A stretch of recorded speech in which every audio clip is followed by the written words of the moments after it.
And our first speaker is Nikki Brand.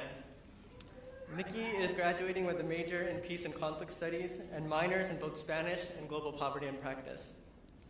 Nikki joined the minor during her sophomore year, and since then has consistently demonstrated a willingness to push herself and to step out of her comfort zone, to genuinely try to understand what role she can take on to meaningfully have an impact on global poverty and inequality. Not only has she been invested in her own personal growth, she's been committed to supporting her peers and understanding their own roles in this work. Aside from being a student in the minor, Nikki was also a peer advisor for the minor, where she helped guide and inspire countless students. About a month ago, we had an event here at Berkeley called Cal Day.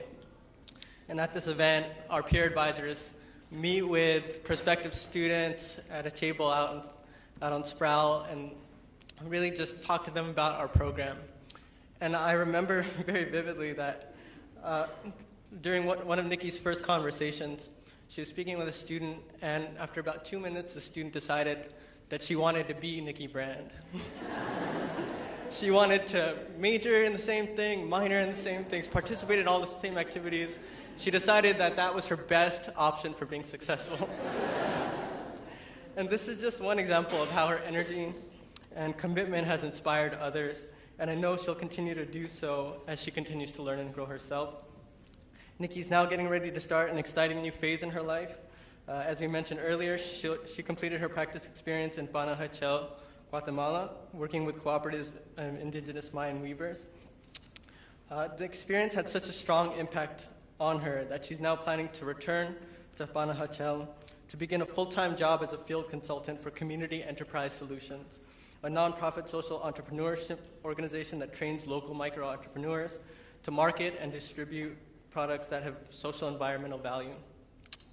This will clearly involve many challenges, but Nikki has shown time after time that she's bold and that she's tough. And I know that she will treat every challenge as a learning experience. So please welcome Nikki Brand.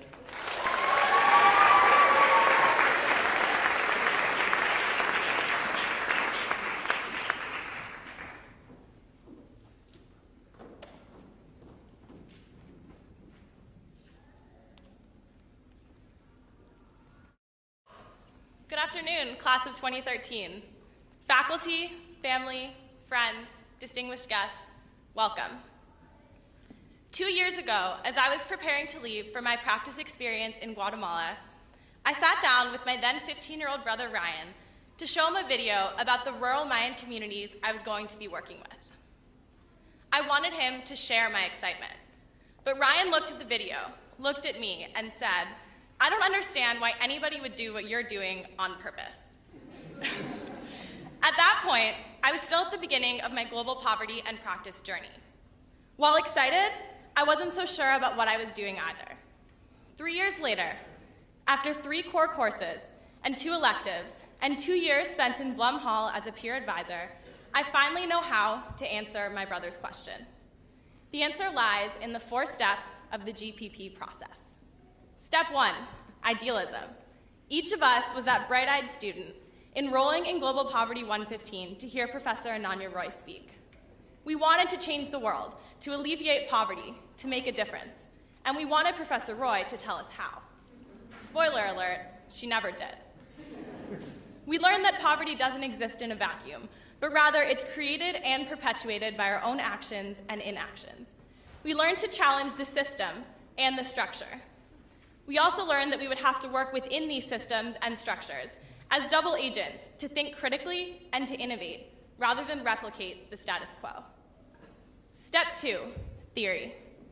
In our core classes and electives, our professors taught us countless theories and big ideas to frame our perspectives about development: power, privilege, expertise, participation, sustainability, empowerment.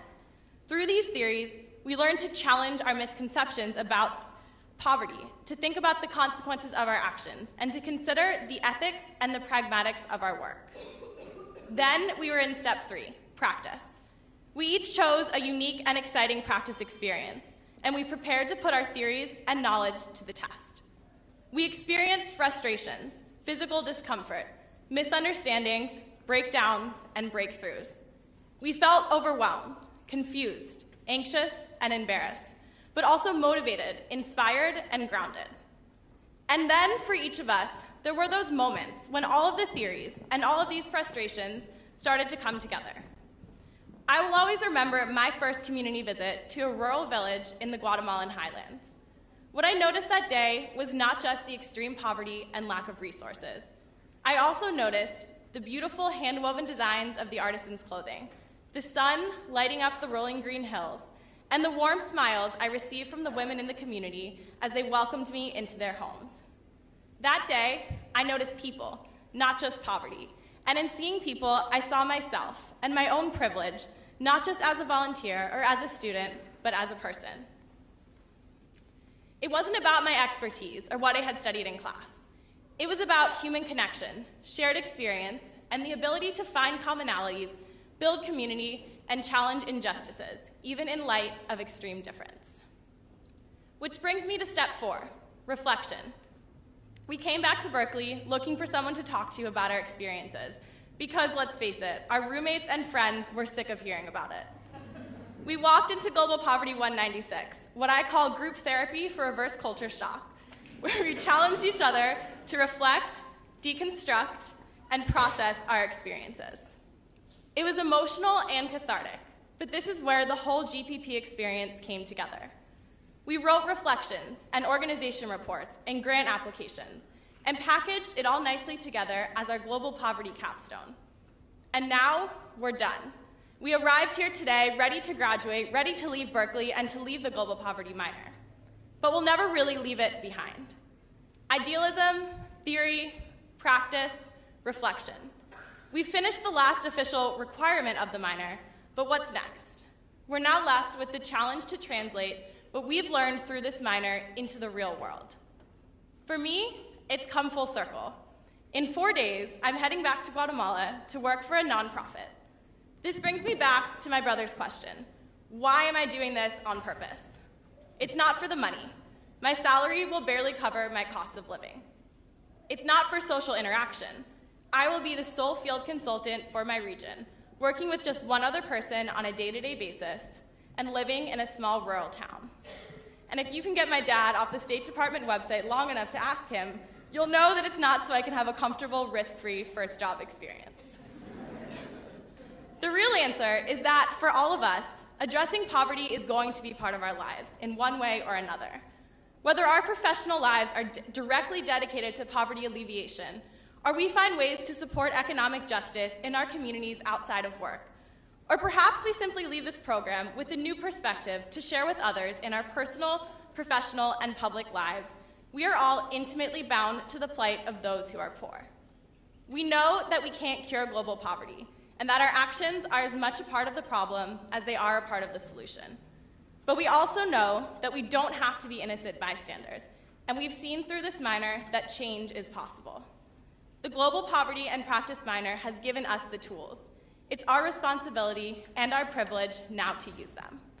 I'm so grateful to each and every one of you, my peers, my teachers, my family, for making this incredible community what it is. Congratulations, Global Poverty Class of 2013, and best of luck.